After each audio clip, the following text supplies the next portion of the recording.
right, welcome everybody to the September 25 housing market update.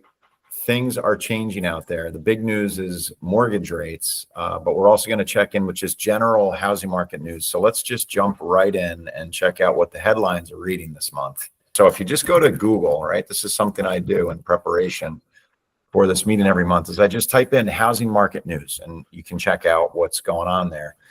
And it's just interesting to read the headlines, right? Like the housing market could be turning around for buyers. Miami's housing market is telling two different stories. U.S. housing market to remain stuck in a rut as high rates choke demand, okay? The Fed raises alarm over deterioration in the U.S. housing, okay? So the U.S. housing market is in a slump and the Federal Reserve has taken notice, okay? So there's no doubt at this point, all right, I've been saying for quite a long time that we are in a low transaction environment, okay? What the experience is, it's a tale of two stories, right? It's a very different experience for a buyer than it is for a seller, right? It's a magical time to be a seller. It's an amazing time to sell a home. It's probably never been better, maybe ever in the history of the housing market. It's the best time to sell, and it still is in many marketplaces, especially in our northerly suburbs of New York City. But check this out. Let's just keep looking at some more of the headlines. Housing market is stuck. That's a good one. It's stuck, right? Frozen. There was an article from the Journal earlier this week that was talking about the housing market being stuck. And what they were saying there is, you know, usually it actually was talking about divorced couples in particular, and how this frozen market created by this variance in mortgage interest rates, meaning that some people are sitting on a 2 or 3% mortgage and the going rate is at 6.5%, and there's such a huge variance there that even when people are getting divorced, they're literally getting an RV to put in the backyard. So the wife or the husband is living in the backyard and the other is living in the house. Like there was an article in the Wall Street Journal about this, literally. Right. So there goes one of my 5 Ds that I always count on, right? I talk about the 5 Ds of real estate: diamonds, diapers, divorce, downsizing, and death, right? Those are the 5. It's literally frozen. The rate variance is a thing. And now what's exciting about all this, and we flip back into our headlines, is that the rates are coming down, okay? And we're going to check in with Amy Green of Quintessential Mortgage in just a minute about the rates and how they're coming down and why they're coming down. But needless to say, they're shooting down. And if we take a look real quick, I'm going to kind of steal a little bit of Amy's thunder. If you look at a historical basis, here's a chart on 30-year fixed rates. You can see historically, we're still at a very low point, right? But it's this variance here, right, where we went from such a low rate to a much higher rate in such a short amount of time that has caused the housing market to get stuck. And now what's really concerning to economists and to the Fed in particular is that the labor market is dragging and job creation is slowing, in addition to the housing market being slow and the number of transactions. Now, why is that important? Housing market represents almost 18% of GDP in the United States of America. That's a really big deal, okay? So when you have almost 1/4 of the U.S. economy at a standstill in terms of the numbers of transactions that are happening, that's a major economic concern.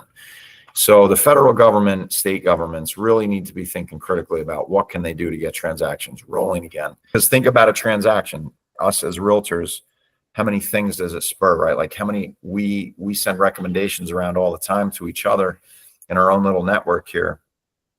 Think about what it spurs, right? Home inspectors, pest inspectors.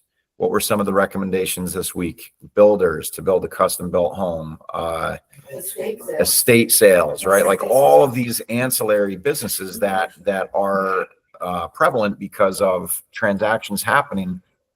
They're struggling too because transactions are so low. So we've got to get beyond this. If you follow us on the housing market update here, you'll go back a couple months and you'll remember what the talk was then with a reporter from Morgan Stanley, the guy who's head of data analysis for Morgan Stanley as far as real estate goes.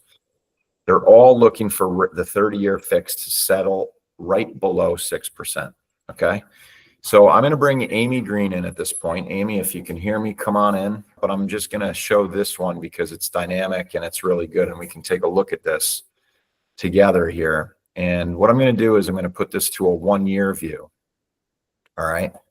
And we can see, you know, how rates really truly have been sliding ever since May 29th, which is kind of where it peaked at for this last quarter, if you will, you know, and they've been gradually coming down. So, all right. So what do you have to say about rates? So first thing I'll say is